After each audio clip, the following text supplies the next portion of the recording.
Hello everybody! Today I am starting another trio from the first generation. This one should be just a bit better and finish the game with much less resets. At least I hope so. Articuno is the first one in a numerical order, so I will use it first. I think that the legendary birds are the legendaries with the least amounts of stats. They don't even reach 600, so technically they are weaker than any fully evolved pseudo-legendary. Quick reminder of the rules: I can only use my starter in combat, I can't use items from my bag in battle, I can't raise my evasion in any way, and lastly, I cannot use cheats or glitches. The bird's starting moveset is quite good compared to what I am used to, but unfortunately Articuno got the shortest end of the stick. While both moves have stab, Powder's Snow's animation is super slow, so it kinda got annoying. As usual, since I am using a strong Pokemon, I did not choose the nature, but used the first one I got. This time it's mild, which is pretty good. The only drawback is that it lowers my defense, and that could become a problem when I'll have to take on the Rock Gym. The first fight against our rival is very easy. The only thing to note is that I have to use Gust instead of Powder Snow because fire resists ice. Torchic does not have a fire move yet, so it was not a problem. After spending some time with our dad and Wally, we can reach Petalburg Forest, and here we find the first Team Aqua Grunt harassing some dude. Like the good Samaritan we are, we helped him out and took on the grunt.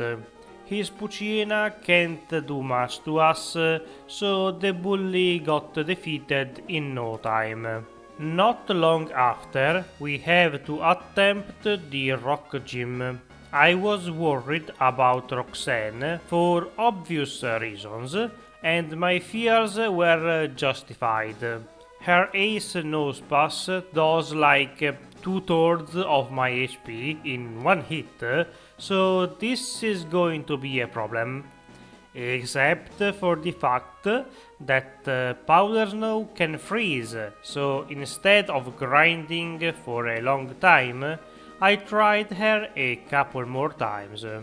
The Geodudes are not a problem since they are weak to ice and they should die in one hit.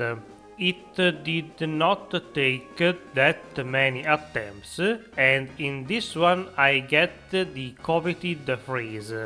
Technically she could still thaw out and defeat me, but even though I have to spend a good number of turns in front of the statue because of all the healing she has, it does not happen in time, so that is the first gym defeated. I was expecting her to be quite a bit harder, but with some luck she was not that bad, and for once the future looks bright, as we have just defeated what might be the hardest fight in the run. As usual, I have to do the good deeds around town, but before leaving we can fight May for the second time. This one is optional, so I could have skipped her, but I'm curious to see if Torchic can be a problem now that it has Ember. Once again, Gust is the move of choice here, since it has the better type matchup, and I could not learn anything new in the meantime. After easily defeating our rival, we can move on to the next gym. I was unsure whether to do Brawly now. He is neutral against us, so I could end up taking a lot of damage, especially because of the nature. But on the other hand, I have a super effective move against his team. On the other hand, is physical, so if he sets up with the bulk up, he can become quite scary. Most of his team goes well until we reach his ace, who survives and sets up. Fortunately, Brawly does not have that many heals, so we can finish off Makuhita before it can become a serious problem. I guess the one drawback to the bird trio is that they learn their strong stab move at level 49, which is a bit far away considering the slow growth rate. Next I fought some more grunts, but fortunately this time they are really not that bad. Their Pokémons are not very strong, so I can take them out in a couple of attacks each. Also, even though Gust is considered physical, it does not make contact, so it does not trigger rough skin. Not like it would matter, since that would do tiny amounts of damage. After defeating them, their leader Archie barges in and starts to rant for a while. After he is done, we can move on to the next major fight, aka May 2. She may look dangerous, but she is not. Her team is still kinda weak, and the two stronger Pokémons, Lombre and her starter Combusken, are both weak to flying, so once again Gust is the MVP of all the fight, allowing us to take her out in a few easy attacks. Unfortunately, that's more or less all she wrote for May. From here on she will be a lot less dangerous because of overleveling and better moves. Unlike our next adversary, who was very scary.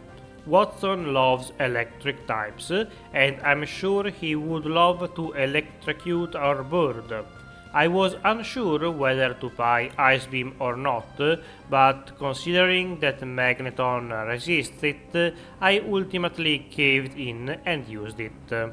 After we are done with this gym, we have to move on with the game.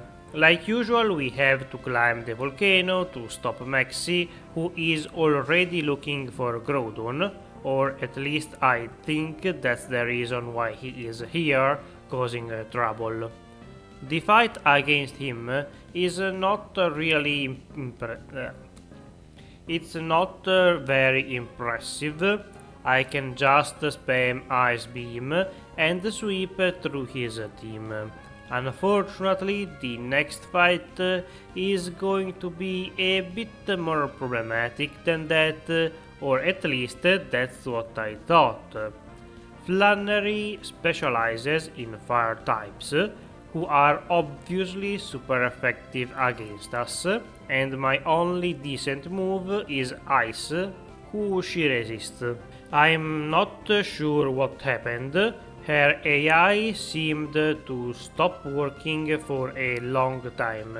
She even sets up the sun, so I should be a two-shot at worst, but instead she just stands there and takes my hits until she is defeated.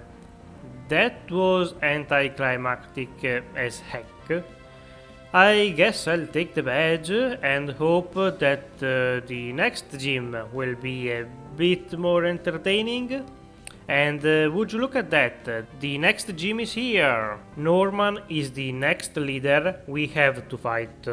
He is quite strong usually, but this time our stats should carry us through it. I'm not sure about it, but I don't think they have any super effective move against me. Counter could be dangerous, but as long as I only use Ice Beam on slacking, it will not matter. Also, why would I use anything else? It's by far my strongest move. After getting Surf, we have some time to gain a few levels.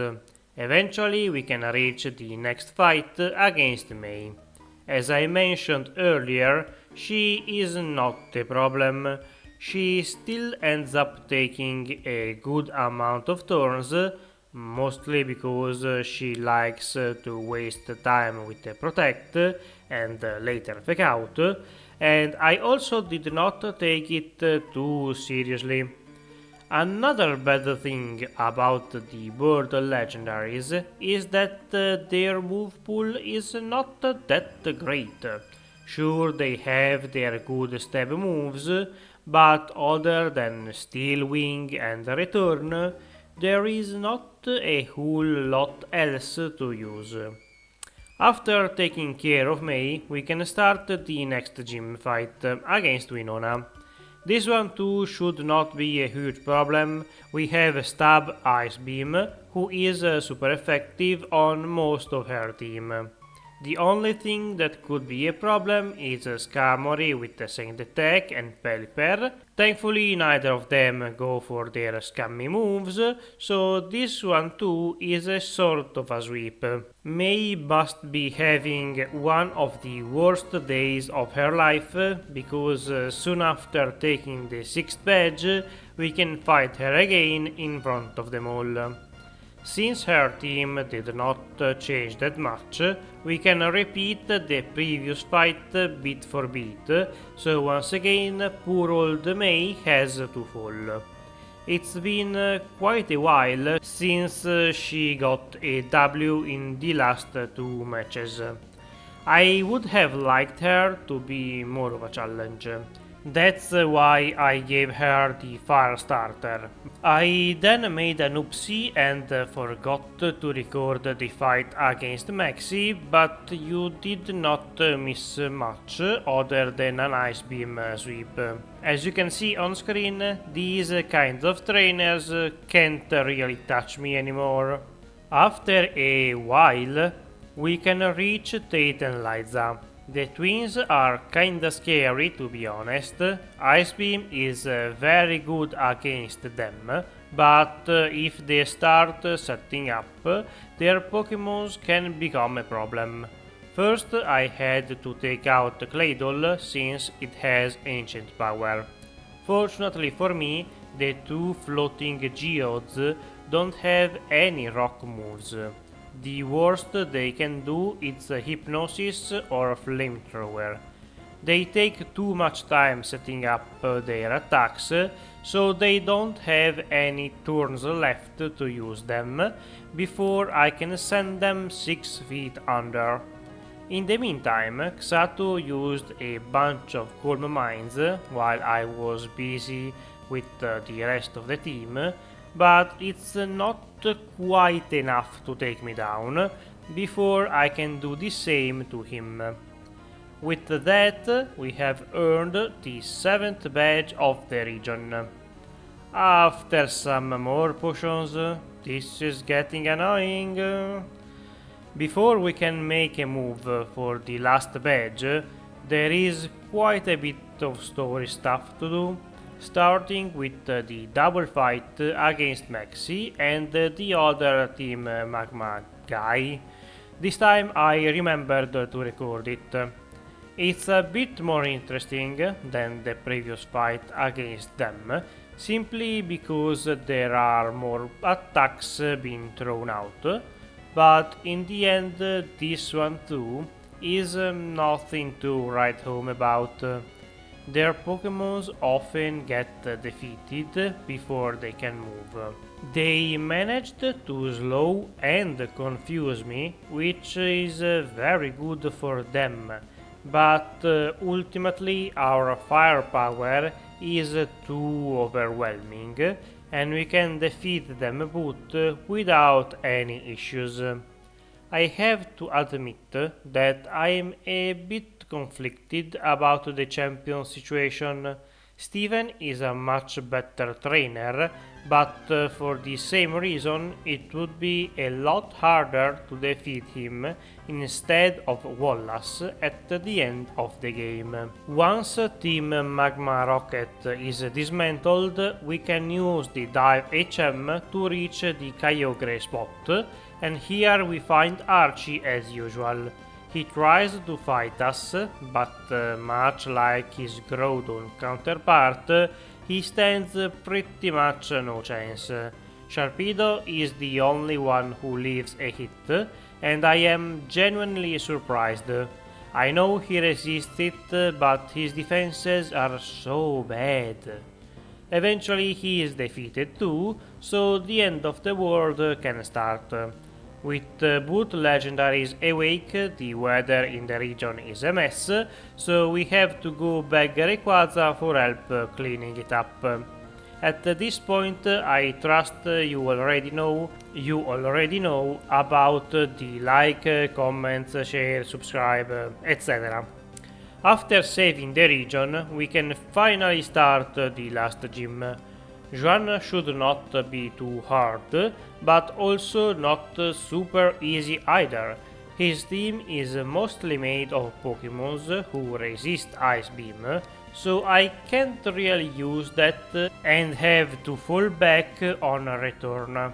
My attack is not very high, so most of his Pokémons survive a hit, but they can't do much to me back, even if water is neutral on ice.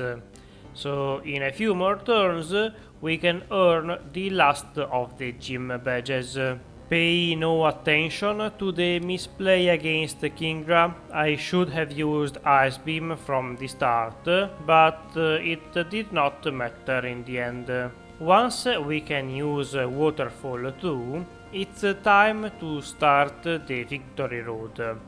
Here the only notable fight is against our secondary rival Wally.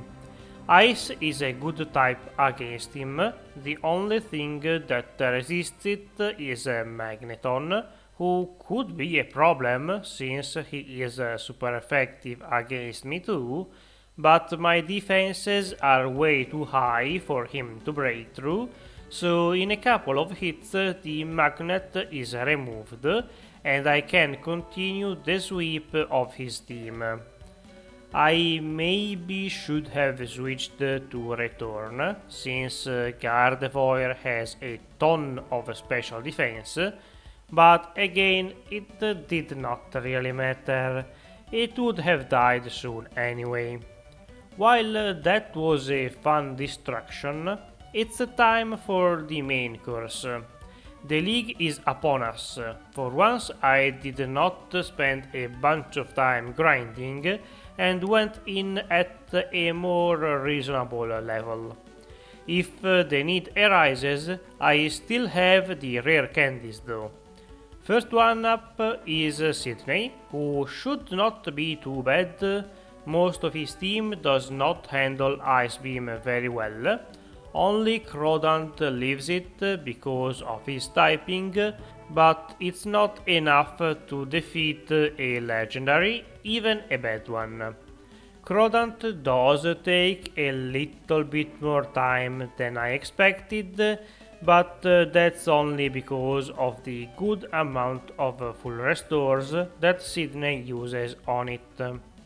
After defeating the first guy, it's time for Pheobe. As usual, the main threat here is her lead, because of course. Fortunately, it dies in one hit, leaving me to sweep her team. The second Dusclops could have done some damage with Rock Slide, but got frozen, so that's that. At this point, the fight should be over in my favor, but I made a big mistake. I forgot to use Aethers to recharge my PP, so I ran out of Ice Beams and had to use Gust on her Pokémons, which is a bit weak and it almost costed me a reset. That would have been a very embarrassing way to lose a run. It was close, but that's almost half of the league down. I was very careful to properly recharge before facing the third member. Glacia is surprisingly dangerous. I can't really use Ice Beam because that's the only thing she resists, and Steel Wing was not great since half of her team is neutral to it. Once again, I had to depend on a return. I'm not sure why all of a sudden she became such a pain to deal with. I don't remember having this much trouble against her in the past. I should be using a ghost type so that her last Glalie can't explode on me.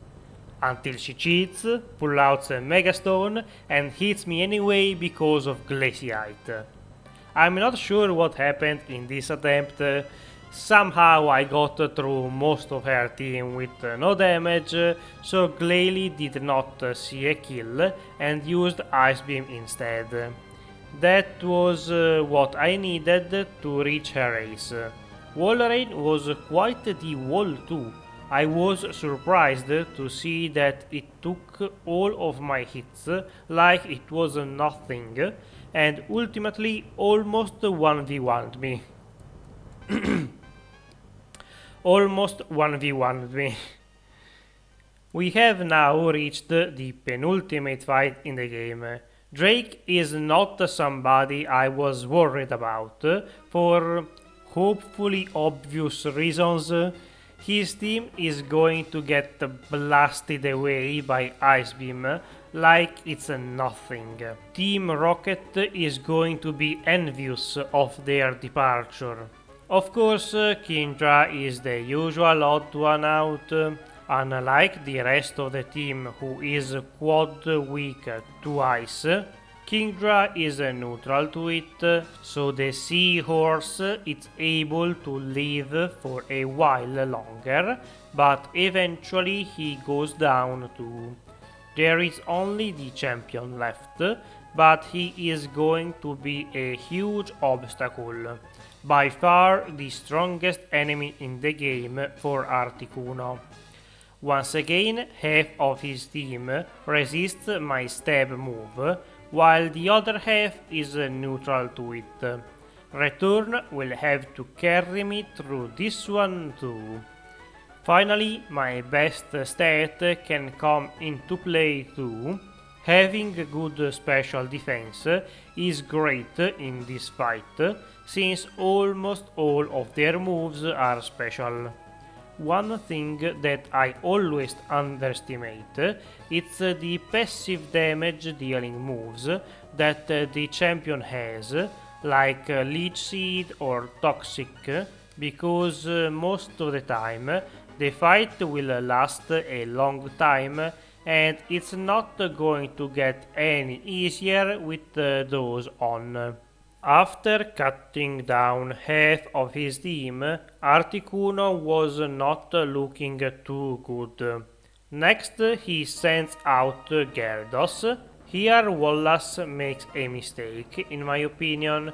He uses pretty much all of his full restores on it, while I am free to spam Ice Beam. Once he runs out of potions, we only have his ace left.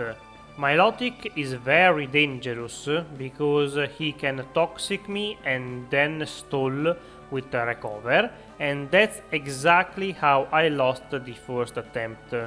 During this one, he does not poison me a second time, but instead opts to take me down with Surf. That was his last mistake, because eventually I am able to get a crit. That was quite the journey, with a few ups and downs, but I have to say that Articuno did pretty good. Thank you for watching, I hope you enjoyed the video. Remember to like, share, subscribe and ring the bell too.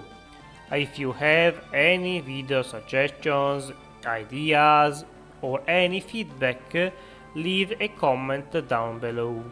See you next week. Bye!